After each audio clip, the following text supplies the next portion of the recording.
Have you ever felt punished for being kind? Like the more compassionate you become, the more people walk all over you. Today I'm going to share a 2,500-year-old story that completely changed how I understand kindness. Buddha once told a king something that sounds almost cruel at first. But when you hear the full story, it will transform how you protect yourself while staying true to your values. This isn't just ancient wisdom. This is survival knowledge for the modern world. A powerful king once traveled far to meet Buddha. This wasn't just any king. He had built his empire on fear. His punishments were legendary. His cruelty kept his kingdom in order, but something inside him had changed. After discovering Buddha's teachings, he transformed completely. He replaced his iron fist with an open hand. He traded anger for patience. Where he once saw enemies, he now saw souls worthy of compassion. But within months, his kingdom started crumbling. The king sat before Buddha, desperation in his eyes, and said, "Blessed One, I followed everything you taught. I let go of my cruelty. I stopped punishing people harshly. I look at everyone with compassion now. But my kindness has become my curse. People no longer respect me. They no longer fear consequences. Crime is exploding in my streets. My own officials ignore my orders. My enemies smell weakness. My kingdom is falling apart. And it's all because I tried to be good. Tell me, was I wrong to follow your path?" Buddha smiled, not with judgment, but with understanding. And then he began a story. On the edge of a small village stood a magnificent tree, its branches spreading wide, offering shade to weary travelers. But no one dared rest beneath it. Why? Because coiled in a hole at its roots lived the most feared creature in the region, a venomous snake whose bite meant certain death. This snake didn't just defend itself. It attacked without warning, without reason. Children, elders, farmers returning home, it made no distinction. The death toll grew. The tree, once a blessing, became a grave marker. Parents warned their children. Travelers took longer routes. The village lived in constant terror. One afternoon, a wandering monk arrived. He saw the tree and thought it perfect for meditation. Villagers rushed to stop him. "Holy One, please don't go near that tree. The snake will kill you." But the monk simply smiled and walked toward the tree. He sat cross-legged at its base, closed his eyes, and began to meditate. Within minutes, the snake emerged, scales glistening, fangs ready, eyes locked on this foolish human who dared enter its territory. It slithered closer, hissing its warning. But the monk didn't move, didn't flinch. He opened his eyes and looked directly at the snake. Then something extraordinary happened. The monk began chanting, and somehow, impossibly, the snake understood. "Are you not afraid?" The snake hissed. "This is my domain. Everyone who comes here dies. Why do you sit here so calmly?" The monk's voice was gentle but firm. "My friend, why would I fear you? I don't fear death itself, so how could I fear the one who brings it? But I see something in you. You don't attack out of malice. You attack out of fear. You're terrified that if you don't strike first, you'll be killed. Isn't that right?" For the first time in its existence, the snake felt seen. Not as a monster, but as a frightened creature trying to survive.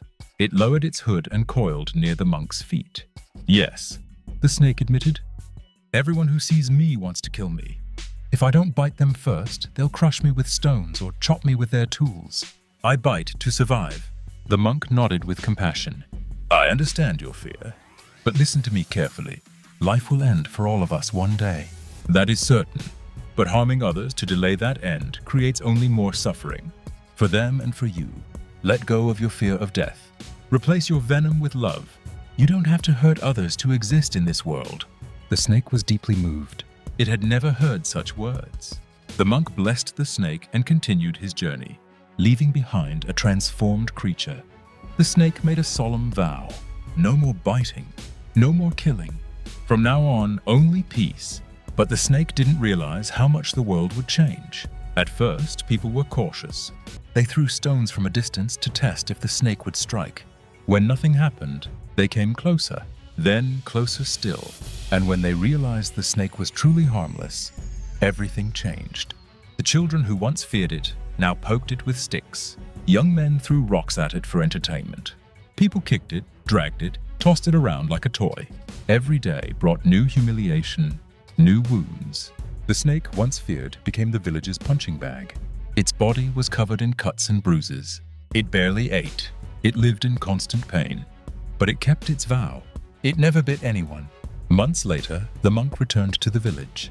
He walked to the tree to meditate again, and there, barely alive, was the snake. Its body was scarred, its scales dull, its eyes filled with suffering. "My dear friend," the monk said with concern, "what has happened to you?" The snake's voice was weak. "Holy One, I followed your teaching exactly. I stopped biting. I chose kindness over violence. But look at what it cost me. People torture me every single day. Nobody fears me. Nobody respects me. I'm dying slowly because I tried to be good. Your teaching has destroyed me."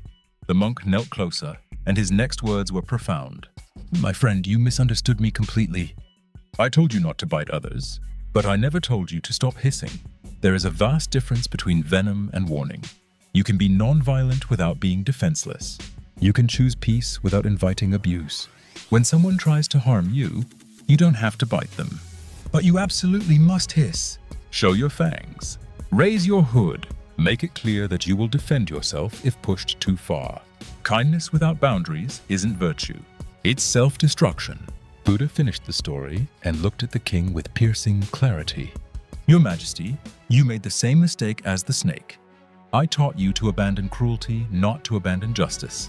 I told you to rule with compassion, not to rule without consequences. Your people must know that while you love them, you will not tolerate those who break the law.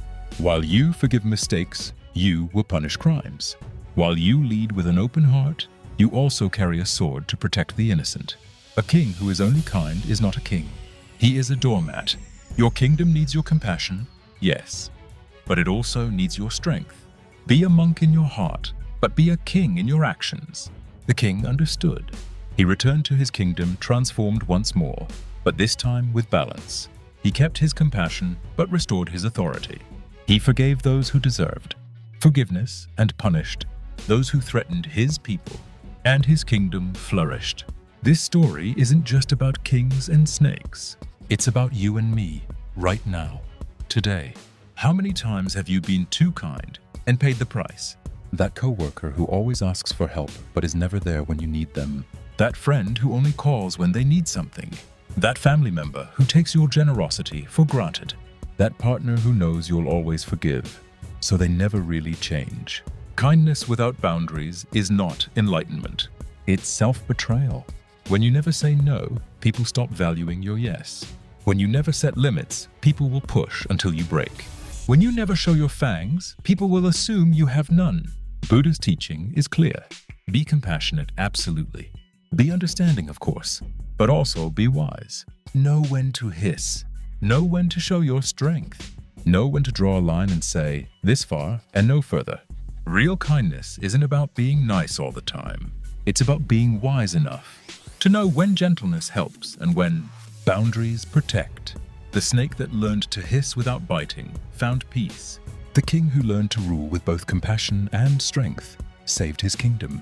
And you, when you learn to be kind without being foolish, will finally stop feeling exploited and start feeling empowered. Remember, you can be soft-hearted without being weak-spined. You can be loving without being a doormat. You can be peaceful without being powerless. That's not a contradiction. That's wisdom. That's balance. That's how you survive in a world where not everyone operates from the same good intentions you do. So the next time someone tries to take advantage of your kindness, don't feel guilty for standing your ground. You're not being mean. You're being wise. You're not abandoning compassion. You're protecting it.